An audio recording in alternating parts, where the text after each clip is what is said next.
Then we will start the live. It takes a few seconds.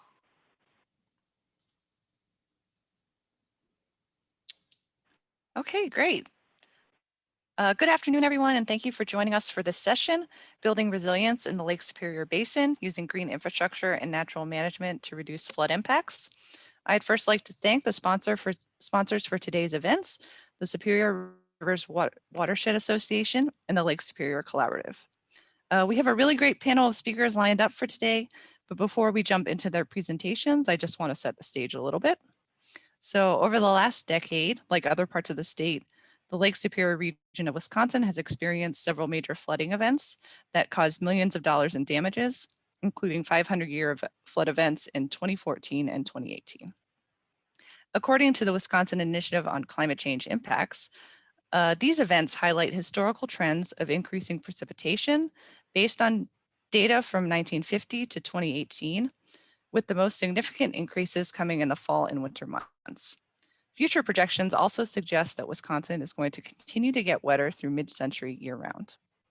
So given what our region has been experiencing and is expected to continue experiencing, we've invited a group of speakers to join us today to share with us what they've been doing related to green infrastructure and natural management as it can help build resilience to and mitigate the impacts of major flooding events.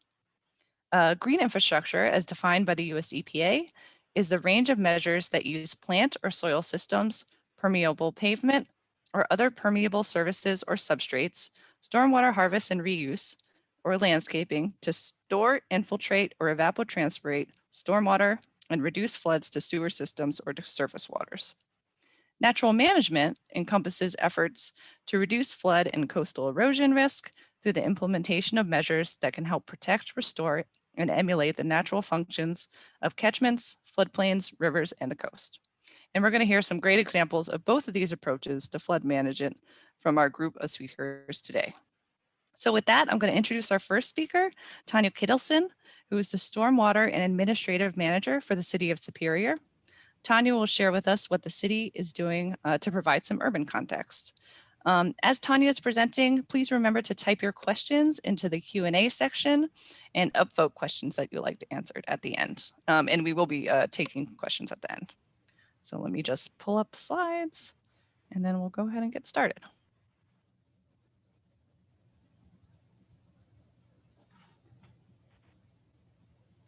All right. Hello, everybody. Thanks for joining us. Again, my name is Tanya Kittelson. Work with the City of Superior in the northern portion of Wisconsin, right along the big Lake Superior. I'm the Stormwater Manager, and today's presentation is exciting because I like green infrastructure.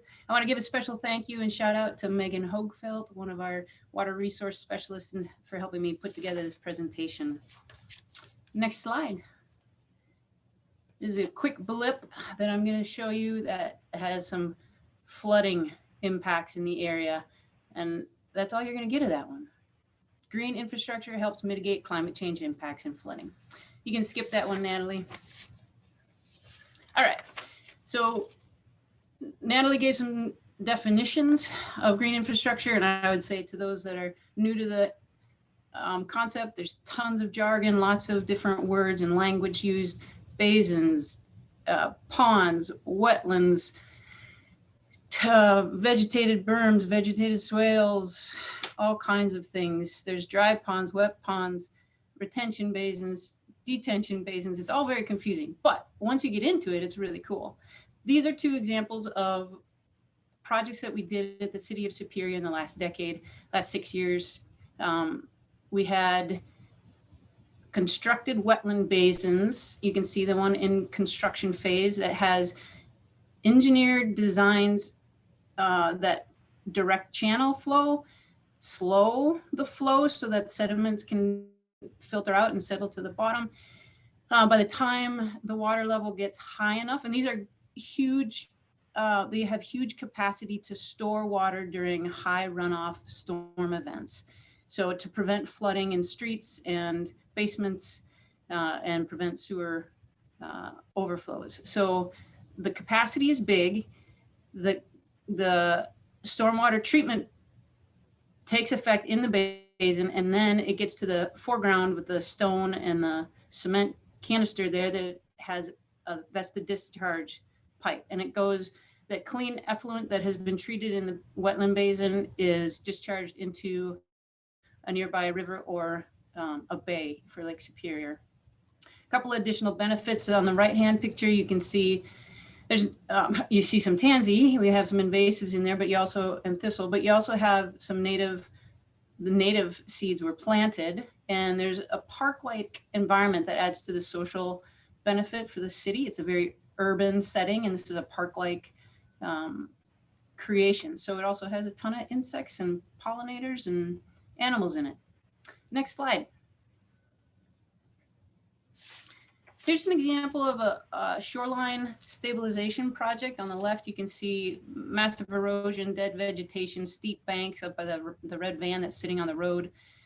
It was transformed to the right-hand picture using a Fleximat product. There's multiple products like this on the market, but this one has essentially a wire mesh that you can roll up and roll out when you get to your site. But in the wire mesh is these concrete blocks that have space between them, allowing the vegetation to grow through the wire mesh. And the surface itself is very durable, so it's good for high flow situations like this one, a highly erosive situation. It's also good for a location you might have vehicles driving on. So it's nice to see that one being a very good, successful story. So next slide. This is something the Green Infrastructure Code Audit, and Natalie, you can hit the next slide one more time, I think. Yeah, there we go. We got DNR funds to hire a consultant to look at our city ordinances and codes, and you'd be surprised at what kind of a barrier the word shall can have in your city ordinances. The consultant took a look at things, gave us recommendations, and then we took it within the city to look at how can we make this recommendation good for our situation. The idea is to remove barriers to green infrastructure, and it did that for the citizen. If I look at that list on the left, starting at the bottom, rain barrels, compost, native lawn, citizens with private property or even industry owners can implement these green infrastructure practices on their own property now. They couldn't before. The top four, curb cut, erosion control, stream and bluff setbacks, that is stuff that the city of Superior can now do on its own properties, on the public properties that we have. So huge effort, multi-year effort, but very worth it if you haven't ever considered looking at your ordinances or policies, depending on where you work. Next slide. Okay, here's a fun green infrastructure project at Wisconsin Point. It's a dune restoration project. You can see the eroding soils on the left, on the shorelines. On the right are the improvements, riprap, stabilizing the shoreline. There's tons of rogue trails and random parking places that were damaging the dune environment. And so boardwalks were put in, educational signs. You can even see on the bottom right image, there's pervious pavers that allow infiltration to go through. And since it's a dune, it's infiltrating down into sandy soils and into Lake Superior. Next slide.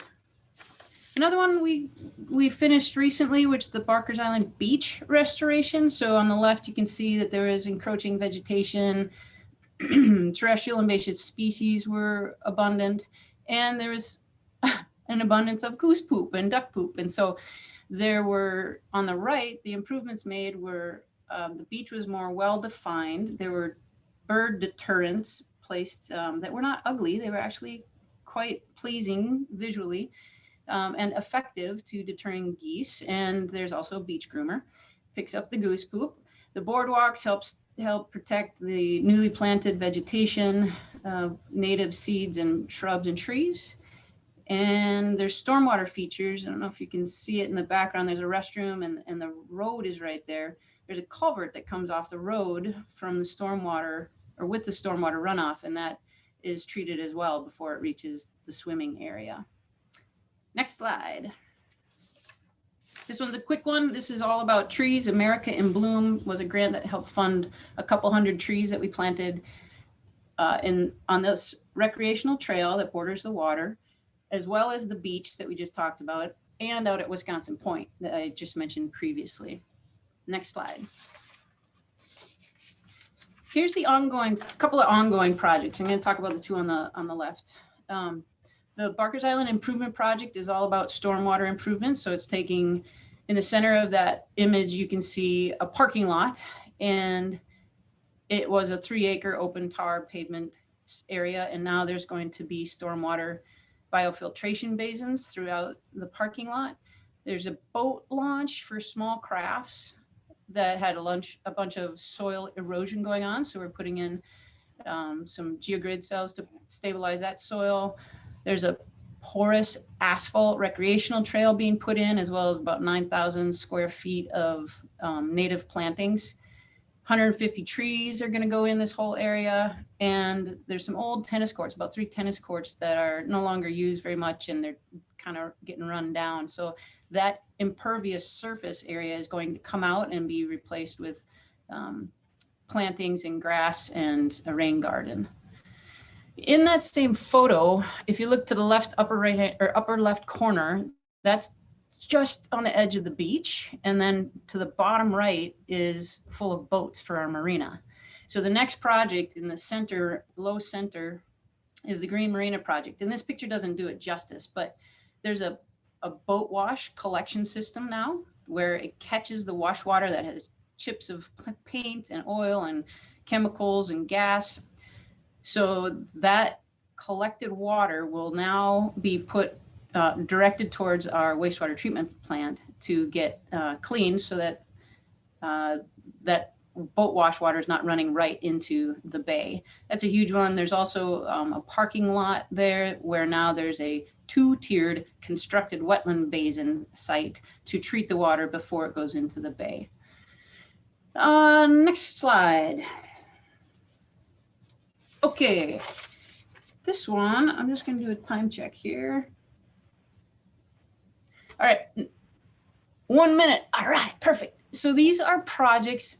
It's just a variety of projects on private property. They're projects that are happening in the city of Superior that we support and encourage with private industry. So you've got Super One, Quick Trip, the CVS Pharmacy, the University of Wisconsin Superior has a huge green roof.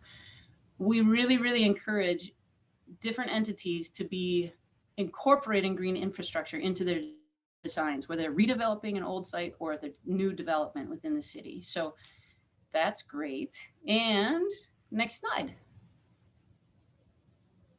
One more time, Natalie. There we go. Okay. Thank you, everyone.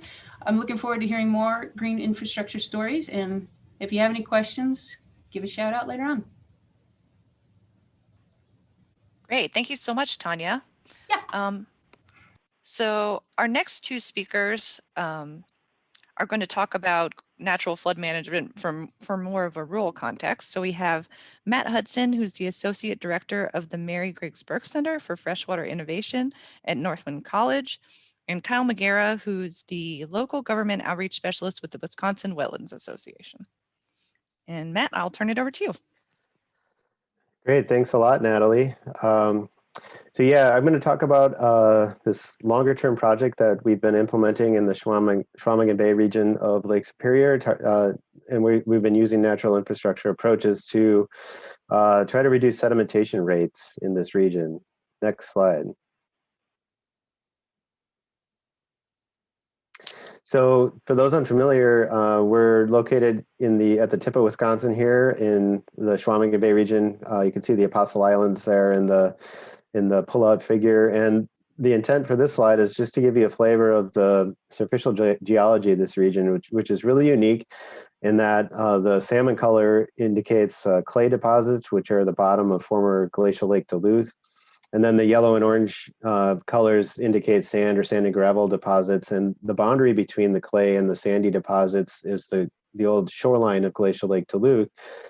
And that region is very susceptible naturally to erosion. It's an area that's fairly steep, and those beach deposits are just set up in such a way that they're naturally more highly erodible. Let's go to the next slide, please.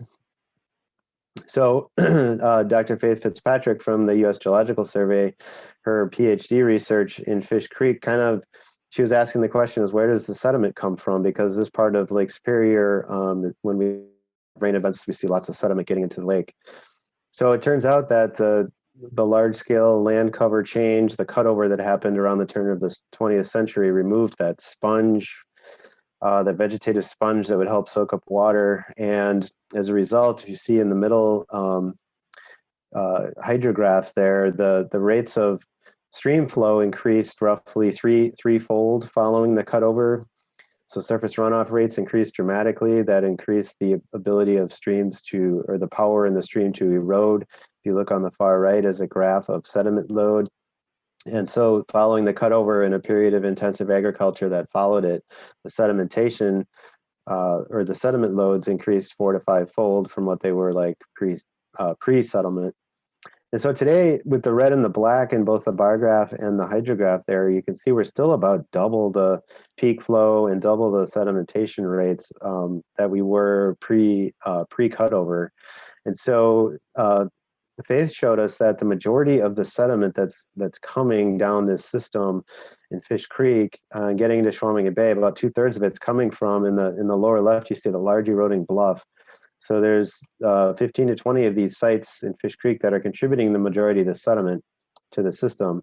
And then it's the surface runoff rates, those elevated surface runoff rates from open areas, which is represented by that picture in the bottom in the middle there, that are leading to the increased peak flows in the stream. So the management recommendations from Faith and others were to slow the flow or reduce the rate of surface runoff, particularly in areas upstream of where these large eroding bluffs occur. And then also to work on stabilizing some of the in-stream sediment sources at these bluffs. So next slide. So a lot going on here, but there's a lot to talk about. So this first project that we implemented starting in 2013 with funding from the Great Lakes Restoration Initiative through the Great Lakes Commission and the U.S. Fish and Wildlife Service. So that list of partners over on the left, there was a lot of people involved in implementing this project, and I was coordinating it. But our efforts were to target landowner outreach. Bayfield County did this in the areas in the headwaters that have circles on them in the map there. They targeted landowner outreach to those areas and were able to eventually install 8 constructed wetland basins to attenuate surface runoff in that targeted area. And then we also focused on in-stream sediment sources with the red cross in the middle of the map. And then if you look at the photos over to the right, you see one of the large eroding bluff we worked on before we began the project.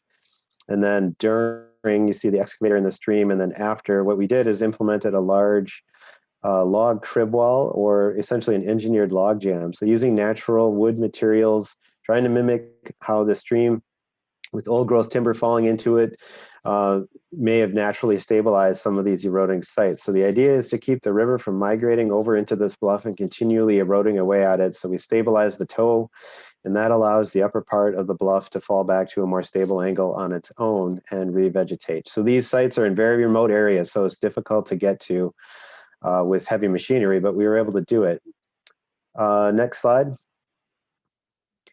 And now we've moved on to our phase 2 project here, because overall our goal with this project is if rates of sediment loading are roughly double what they would have been historically, that gives us a nice restoration target of trying to reduce sedimentation rates by about half. And so we're on to a phase 2 project, again, funded by the Great Lakes Commission through the Great Lakes Restoration Initiative. And this project is really at the nexus of how our infrastructure in our region is generally undersized for the kinds of events that we're receiving. And Kyle's going to be talking more about that. But you can see in the upper photo here, the major washout that happened on Federal Highway 2 just west of Ashland in 2018 is an example of how our undersized infrastructure is really causing damage to our natural infrastructure. And the photos on the bottom, the aerial photos, show you what Fish Creek looked like before and then after that infrastructure failure occurred. And just the power of the flood wave that was released when the road failed, it cut off an entire meander bend in the river, and then it migrated downstream and tore into the first bluff on the corner there. if you go to the next slide, Natalie, this picture is of that bluff. So this is likely the largest sediment source within the Fish Creek watershed at present. And the damage caused here was in large part due to the fact that we had undersized infrastructure upstream from here. So again, our approach with this site is going to be using natural material, primarily logs and wood, to stabilize this bluff. We'll plant some trees in there as well, but largely this will be stabilizing the toe and allowing the bluff to fall back to a stable angle on its own and vegetation to grow in. And hopefully we'll be successful here before the end of 2021. That's all I have. And Natalie, you can move on to Kyle.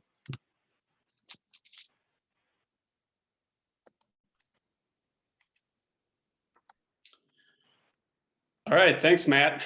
That was great setup for a lot of the issues that many of our communities are facing in the Lake Superior region. As Natalie said, I'll be talking about natural flood management and another Lake Superior watershed, the Marengo River watershed, which is one of the largest sediment sources to the Bad River and then into Chequamegon Bay. As we set up, there's been many different damages throughout the years, and this is a very vulnerable landscape. There's been several culvert washouts. Our road systems are in need of repair. And likewise, we're also seeing, I think, a new, not a new discovery, but which is becoming more clear that our natural infrastructure is also becoming more vulnerable and becoming damaged during these storms and is in need of restoration or finding opportunities to rebuild the hydrologic processes that will help build resilience and protect our public infrastructure and other community assets. So I'm just one member of a larger team, but I want to give a special shout out to Mary Jo Gingras, the county conservationist at Ashland County. All of this work is being done in collaboration with the county. And also want to acknowledge Dorothy Tank, the county emergency manager. A lot of this work would not be possible without her and larger county support. So next slide, Natalie. So natural flood management, in generally, it is, as the name implies, it's working with nature and mimicking those natural processes to get self-sustaining conditions back on the landscape, to improve the capacity to store and manage water to reduce risks.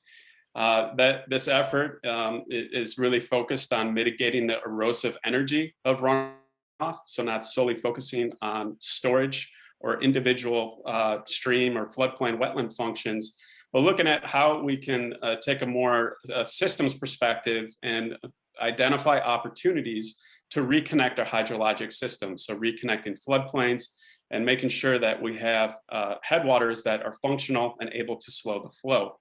On the screen here, you'll see an example of a very high functioning wetland in the headwaters, a headwater catchment of the Bad River watershed. And just by looking at those sedges, you can see that that water has existed there a long time, and there's a lot of complexity in that system that's providing resilience to the larger Bad River watershed.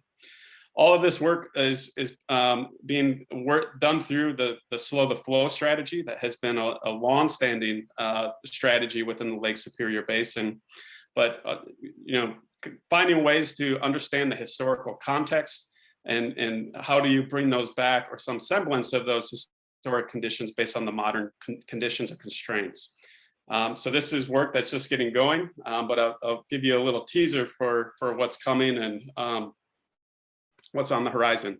Next slide, Natalie.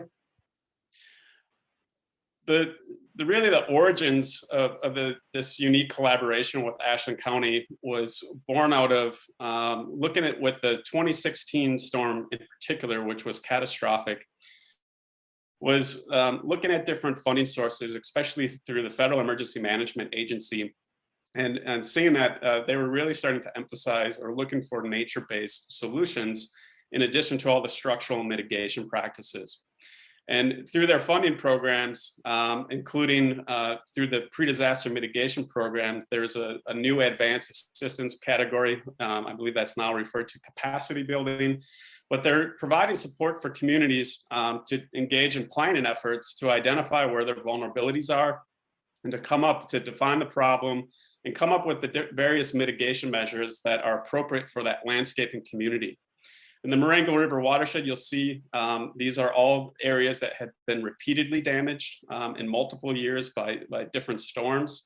And one of the thresholds for FEMA is if a culvert has been damaged 2 to 3 times, it's likely to be eligible for some of that hazard mitigation funding or through the disaster recovery money. So FEMA has a high bar for documentation, and part of this effort is to engage in a culvert inventory, to document where those repetitive lost culverts are, and really to understand the upstream hydrologic conditions that are contributing to those problems. What we're referring to with fluvial erosion hazards, and I'll explain in a second what that is. In addition, we're identifying priority areas where natural flood management projects can occur. And I see my text got messed up there, but we'll be updating the county hazard mitigation plan to include protocols for guiding flood preparedness and disaster recovery. Next slide, Natalie.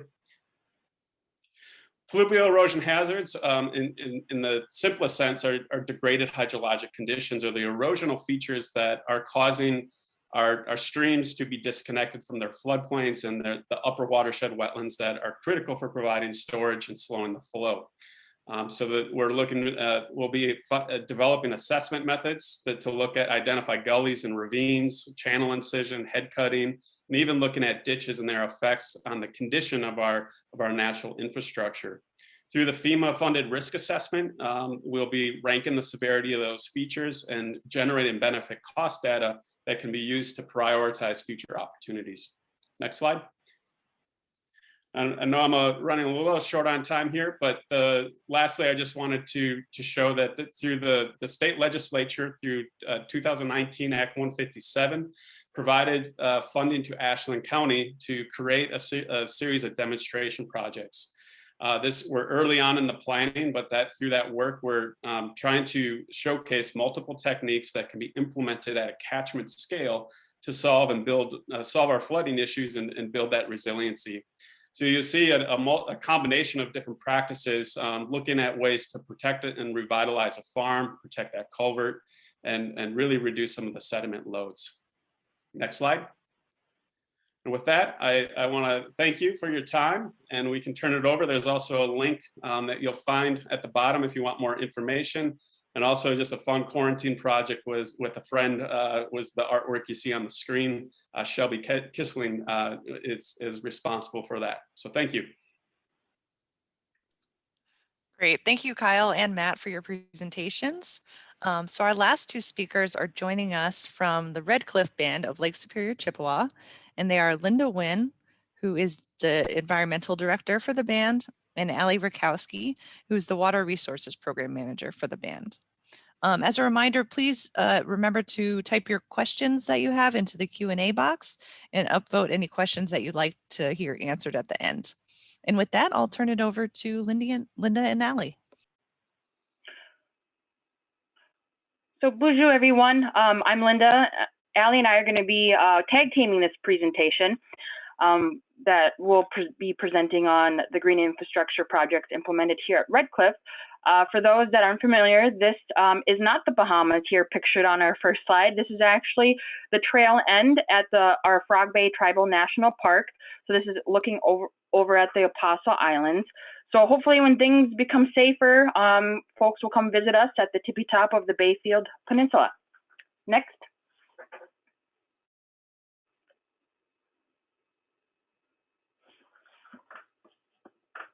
Next slide. Okay, thank you.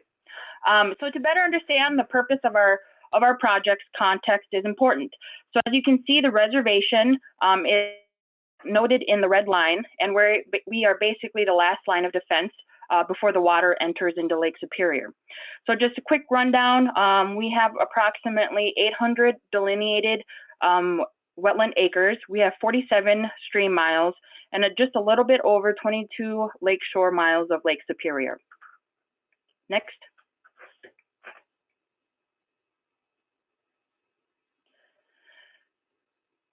So like states, tribes can be delegated programmatic authority to administer Clean Water Act programs.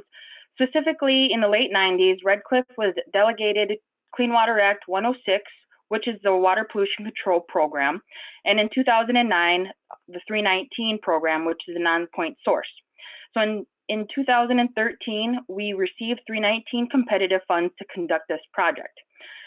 As you can see, the retention ponds by our casino are pretty bare. Project design included a 10-foot buffer around each one. Each pond intake comes from stormwater from the general area, so the parking lot, and then the Highway 13 roadside ditch, as well as any sort of impervious surfaces in the area, like the roof from the casino, as well as snow piles from the spring melt. And also these ponds drain directly into Lake Superior. So the graph below the photos show data from one of our long-term 106 monitoring sites, which is located in the casino marina. We were noting spikes that surpassed the state and federal standards by tenfold, so which indicates a nutrient loading problem. At that time, staff took a closer look and investigated. Initially, we thought it was the geese population, but the E. coli levels were not in sync. So then we looked uphill, and then we saw what the landscape looked like. Next.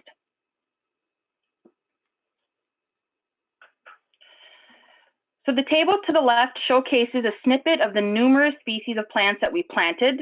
The list includes things like sweet flag, sedges, asters, milkweed, arrowhead, highbush cranberry, black-eyed Susans, and so forth.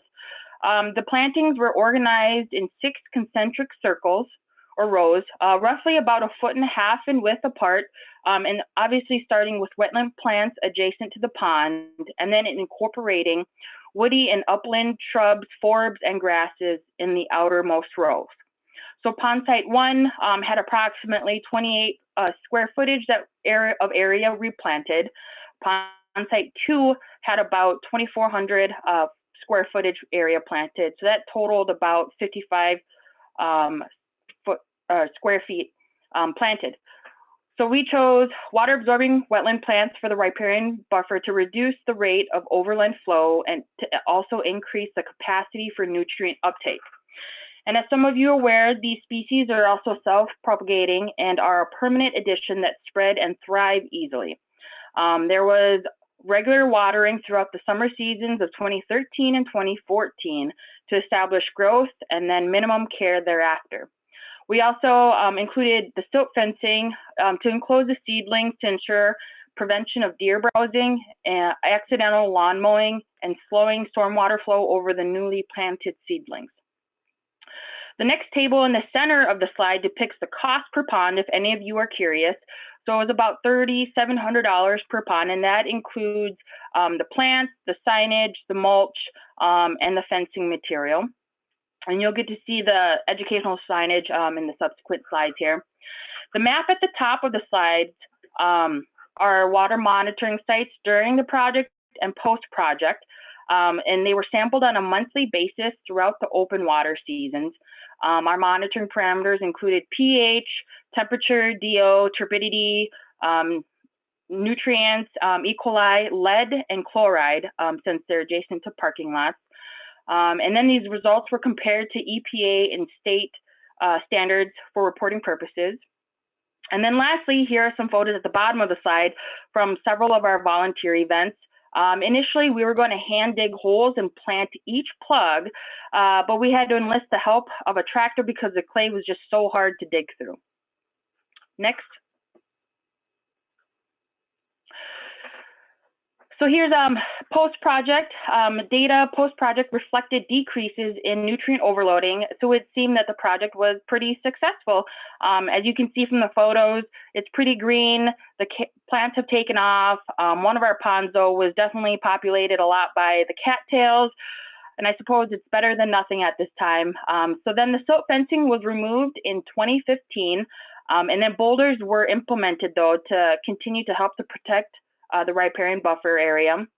And then ever since then, lots of birds and frogs have come back to the area, and it's provided a habitat for them. But this wasn't enough. We continue to pursue EPA and GLRI funds to continue to improve water quality. So I'm going to hand it over to Allie to talk about the additional projects. Natalie, you can go ahead and advance the slides. One more, please. So the stormwater retention ponds that Linda talked about kind of really got the ball rolling for us. And so in 2016, we got some additional funding and decided to implement some more green infrastructure projects, specifically for stormwater management.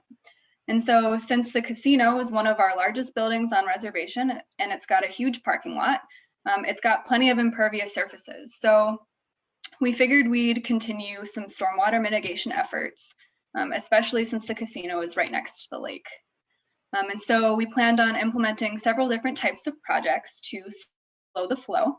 The first of which included a rain garden and bioswale. And the purpose of this was to try and catch some of the runoff coming directly from the parking lot. Next. We added several different native shrub species. So the area between the casino and the lake was pretty much all grass. And so by including some shrubs with some more complex and deeper roots, we were hoping that some of that water would get absorbed. Next. We also implemented some native plantings along our walkways and driveway. So both of these surfaces are impervious, which means that they're also going to create some more stormwater runoff. So we were hoping that these native plantings would catch some of this runoff and slow some of the flow. Next. And so finally, we also implemented a dune and planted some native dune grasses and plants to help kind of stabilize that sand and prevent further erosion. And so since the casino is a really high trafficked area, we get a lot of tourism and also a lot of community members visit the casino. It has a really popular view of the lake, and it also has a campground on site. We thought we'd kind of capitalize on this and include an educational component. So we ended up installing some signs that detailed some of the information on our different projects. Next. And so this is actually one of the original stormwater retention ponds with one of our educational signs. And so this sign kind of details about how the retention pond works and how it captures some of that initial surge in stormwater flow, and then how it'll hold that stormwater until sediments start to filter out towards the bottom, and then water is slowly released back into the environment. Next. And then here's another example that talks about our rain gardens and bioretention swales. So it details a little bit about the composition of the rain garden and then kind of how it works. So as water flows through, the plants will start to absorb some of that water, slow the flow, filter out some sedimentation and pollutants, and in the end, you'll get some better water quality. Next. And so in total, we installed 8 signs. Some were directly related to some of our projects, while others just described some related concepts, kind of like this permeability sign. So we had 2 native plant signs, 1 rain garden and bioswales, retention ponds, riparian buffer, pollinators, permeability, which is viewed here, and also about the Great Lakes Dune. Next. And so on top of the signs, we decided to create a story map or a virtual tour to kind of improve access and education beyond just the actual on-the-ground sites. Next. And so this is kind of what our story map or tour looks like. On the right-hand side, you will see a map of the casino with a bunch of different points of interest. And whenever you click on one of those points, a larger picture on the left-hand side will pop up. So for example, here we have our native plant sign that's associated with the bioswales, and the description basically just tells you about the importance of native plants. So each of our signs received a point of interest, but you'll notice that there are actually 19 points of interest on the map. Next. And so the rest of those points are actually different plant species that are associated with those different projects. So here we have a blue flag iris, which was planted in the rain garden.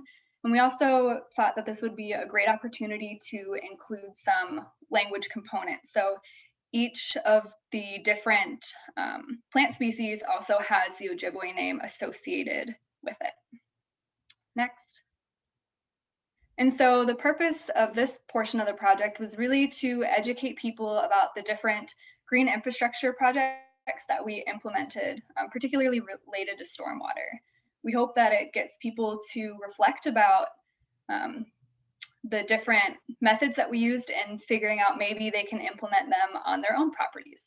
Might not make sense for everybody to develop a retention pond, but using things like native plantings along driveways and other impermeable surfaces could be a great start. And then finally, we hope to connect more people with this project since it's virtual. So it can be accessed at any point in time of the year, pretty much from any location. And kind of finally, maybe it'll help inspire other organizations to create something like this to further share the results among a broader audience. So Linda, if you want to wrap this one up. Next. Sure. So this is a photo from one of our past Monoman reseeding events. I really like it because it depicts 3 generations in a canoe, as well as one of our staff members. And so that showcases how Western science and Indigenous knowledge comes together to collaborate on projects and restoration. So the takeaway message is, increased water quality will promote aquatic communities, ultimately restoring and protecting the ecosystems of Lake Superior, meaning protecting human health and ensuring high contact activities, as well as subsistence and commercial harvesting. So by addressing these non-point source pollution problems, we are upholding our commitment to the Great Lakes watersheds for the next 7 generations ahead.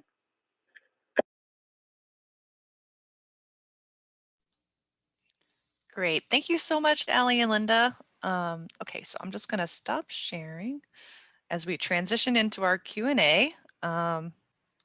Give me just 1 second, folks, to pull up the Q&A. Okay. As we get ready to answer questions, there are a few poll questions in Event Mobi, and we'd love to get your feedback on this session if you wouldn't mind filling those out. In addition, there's a handout that's available that was put together by the session organizers that shares some examples of green infrastructure and natural flood management resources from around the Lake Superior region. So please download that. It should be a PDF handout that's also available on the Event Mobi page. Okay, so we have 2 questions that have come in from the audience, and please continue to share those questions. The first question is for Tanya, and is stormwater piped into the storage basins, or do the basins simply catch surface runoff in their immediate vicinities? Great question. Yes. I whizzed through that presentation pretty quick, but yeah, they're designed to capture stormwater runoff from rain and snowmelt events. So, yep, they capture the stormwater, treat it, and then discharge the clean effluent into the nearby rivers and lakes. Great, thank you. And then a second question that we have is, do sediment ponds gradually fill with sediment and need to be redredged? I think, Tanya, if you want to take that one, or any other folks want to take that one.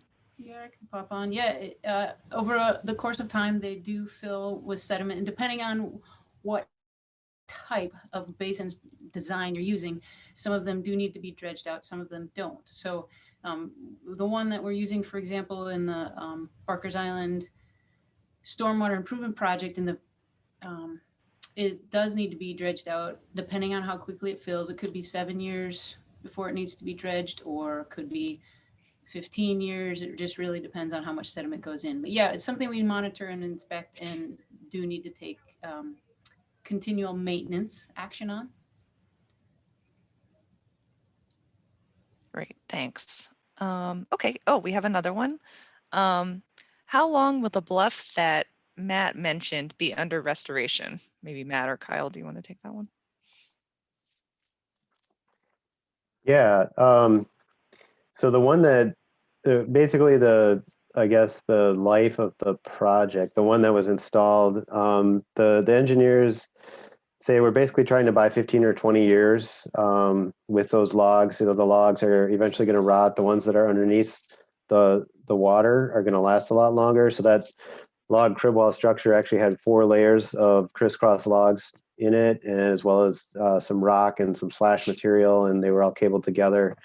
And so The structure that's underwater will last longer because that's cold groundwater running through that system, but the surface logs will rot a little bit quicker. So essentially what we're doing is using these natural materials to try to buy time to allow that upper bluff face to, again, fall back to a stable angle on its own. And we did plant some vegetation to get it started, but there's already a lot of willow and other vegetation that's coming in even after 2 years. So we're also doing some photo point monitoring and some survey monitoring of the site to see how well it performs over time.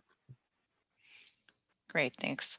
Yeah, I'm curious. I know that kind of long-term maintenance is an issue for a lot of green infrastructure projects. So I don't know if other folks could also touch on or kind of what is being done or how projects are functioning over time, if maintenance has been a challenge or if it's going pretty well.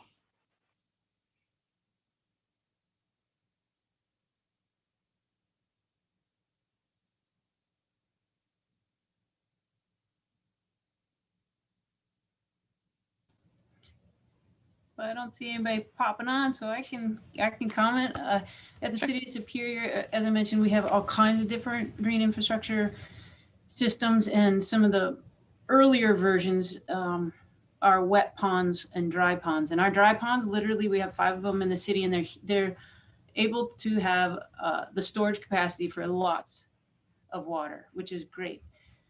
But the idea then is that they, by their name, they're supposed to dry up. And I don't think any of the 5 actually dry up right now. But the thing is, they are actually working and functioning at a really high level. So we're not inclined to change them right now, but you definitely, that's one example, but you definitely have maintenance issues that go on with them over time. For example, if like the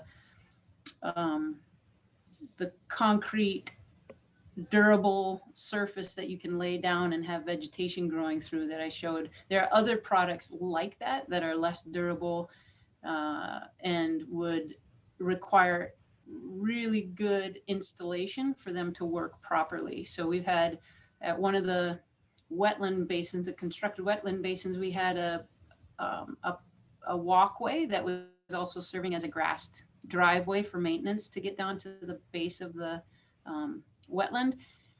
That we used a plastic, like a firm plastic rolled up product that was to allow vegetation to grow through, but stabilize the soil and not allow erosion to happen. But the mat was all bent up and created humps, and we needed to actually go back in, lift it up, relay the soil, reseed it, lay it down again, make sure it was stabilized really, really well to make sure that it was actually going to function how it was supposed to. So yeah, there's definitely maintenance stuff. Also being aware of how you install things. If you're hiring contractors, you should be there with them to make sure that they're doing it as the product is designed to be installed. And that gives you assurance for the long term and save you a lot of money and headache later on. Great, thanks. Did anyone else want to chime in on that one? I guess I could, some of the, like the maintenance associated with the Bluff project would be 0, hopefully. That's it. We're going to kind of let it go. But with the retention basins that we were put in, some of those, depending on the style of retention basin, might require more maintenance than others. And this is one of the interesting things about this work is you need to be able to work with, this is all on private property where these basins are getting installed. So ideally we would put in structures that have a really large water retention capacity, and then they drain down over the course of maybe 48 hours to a smaller pond. But not a lot of landowners want to do that. So we got to, be able to work with what they want and at least get some storage. But those ponds that we put in then require some maintenance by the landowners, and they sign an agreement essentially to, if there's some sort of outlet structure, that they'll keep it clear of debris, or if there is a larger issue, that they'll call the county so they can come out and address it. So there's some onus put on the landowners to help us make sure those projects stay in place and functioning the way they're supposed to as long as possible. Great, thanks. There was another question that came in for you, Matt. Is there any effort to address the damage from agricultural runoff? So I think so a lot of these wetland ponds or the water retention structures that were put in were, all of the ones we worked on were in these hayfields or areas that were intentionally drained. If you look at the aerial photos of our region, and the agricultural landscape is dotted with all these sort of concentrated flow channels. And so the wetland projects were designed to intercept the water in some of these sort of concentrated flow channels that were used to get water off the landscape for agricultural purposes. And usually it works best in areas where a farmer maybe has a chronically wet area that they're dealing with all the time, or perhaps somebody who's bought the land that's no longer going to be using it for farming purposes. The real challenge can come in when you got somebody who's actively farming the landscape and doesn't want their land to be flooded. They want to get the water off. So this is one of the things where kind of constantly exploring as we move forward is how do we best achieve the water attenuation goal, but also meet the landowner goal, because in all cases here, pretty much we're dealing with private landowners. Okay, thank you. My internet net's being a little wonky, so hopefully folks can still hear and see me. Another question that's just came in, what has the public response been to these projects? This person's especially curious about what sort of attention or involvement the educational signage and story map have generated from the community. That one's for Allie and Linda, I think.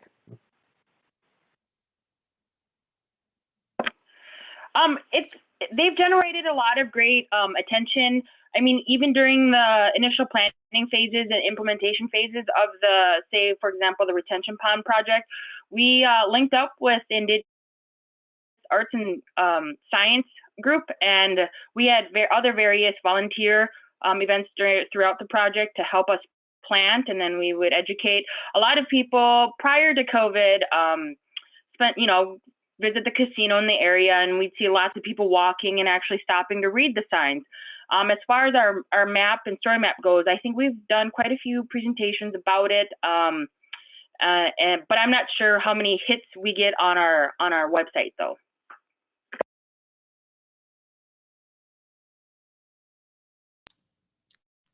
Thank you. Tanya, did you want to jump in on that one? I know the City of Superior does quite a bit of outreach as well around their green infrastructure projects. Yeah, we have a lot of outreach that we do. So we have a peer program, public education involvement, and it is designed to do exactly that. So we send out social media stuff all the time, a very technical term, right? We're actively engaged on social media. We have a website that has all the information about all the ordinances I shared with you, updates. We reach out to media coverage for different events that we're doing. If we got a grant for a specific project, we'll do a media event. When we complete that project, we'll do more media events to get the word out. So we've had people call regarding any question they might have on a pretty frequent basis. I don't know how many times, but it seems like we're always getting phone calls from people. So I feel like we're reaching out there as best as we can. I'm sure we can always do better. So if people have ideas, be open to it. But we also have part of our stormwater efforts are funded with our stormwater utility. And so people are aware of that piece of it, whether that's a good thing or a bad thing. But folks pay a little bit more attention when they have to pay for different services. And there's on the positive side of the fees that they pay, there's a stormwater credit option. So if people are starting to install some of these stormwater best management practices on their own properties, whether they're a citizen or an industry, they have the option to receive a stormwater credit, which is a reduction in their fees. And so we're trying to ensure there's incentive for people to do the good work. Thanks. Kyle, I'm curious, kind of with your work more statewide, if maybe there's any observations that you have about public perceptions around green infrastructure and/or natural flood management.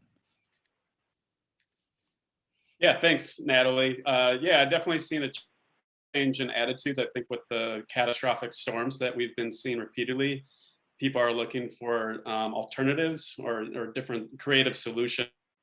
I think especially when it comes to FEMA, so many town officials have repaired that road to exactly what it was, and to only see that road wash out during a future storm. So I think thinking about the entire system and looking at ways to restore hydrologic processes using process-based restoration to make sure you have that self-sustaining system is definitely, I think, pretty attractive to a lot of different communities. And the Lake Superior region is just one of many that's facing flooding challenges. The driftless region comes to mind, Southeast, really all over. So I think engaging in hydrologic assessment and looking at restoration opportunities is hopefully will catch on in many other parts of the state. Wonderful, thank you. Matt, there's another question for you. It's with the first project that you did, were there known issues with that area before the road washed out, or was that washout event kind of the pivotal moment for focusing on that project?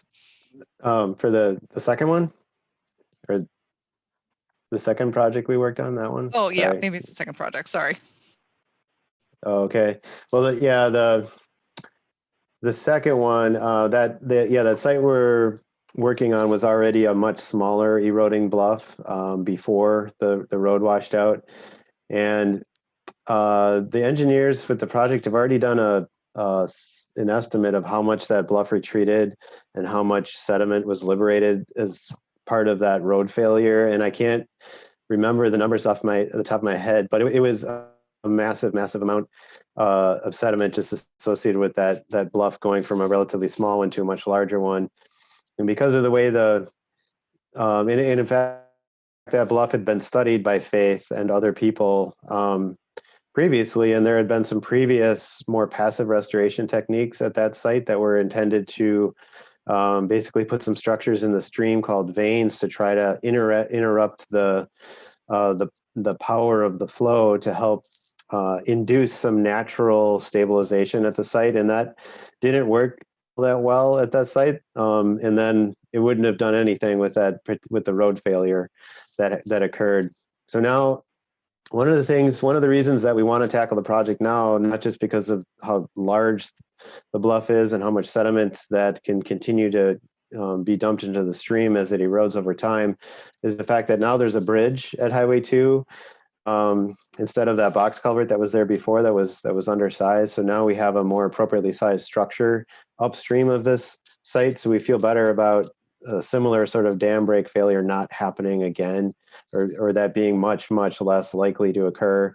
But there are many other spots in this region that have those box culverts, just like the one that washed out on Highway 2, that are very susceptible, I think, to plugging and washing out in a similar fashion and causing a lot of damage, not only to the built infrastructure, but also to the natural infrastructure that's directly downstream of those, like we saw with this site at Highway 2. And now we're going to spend thousands of dollars to repair the stream at this location, not just the bridge itself. So hopefully we can address some of those issues through projects like what Kyle's doing as well. Great, thank you. So we still have about 2 minutes. I'm gonna try to squeeze in one more, maybe two more questions. But a potential question, or a question for Linda, Ali, and Tanya.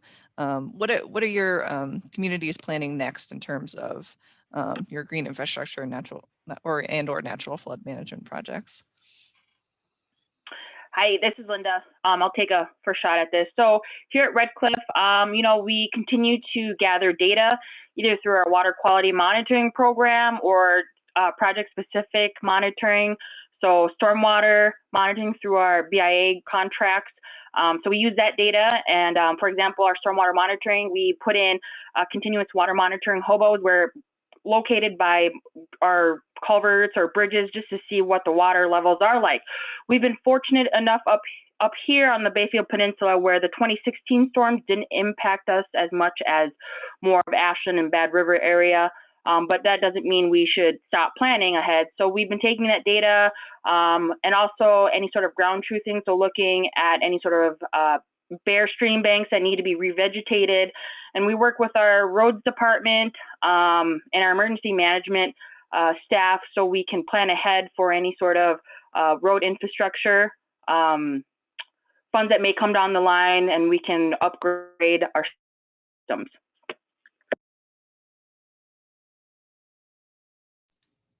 Wonderful, thank you. Okay, so it looks like we are at time. I want to thank all of our presenters for their wonderful presentations and a great discussion, and everyone who joined us in the audience.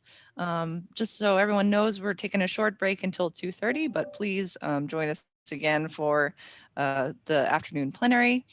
Please also don't forget to visit sponsor and exhibitor booths, participate in the Wisconsin Water Week challenges, vote in the photo contest, etc. All of which you can find in EventMobi. And thank you very much and have a great rest of your day.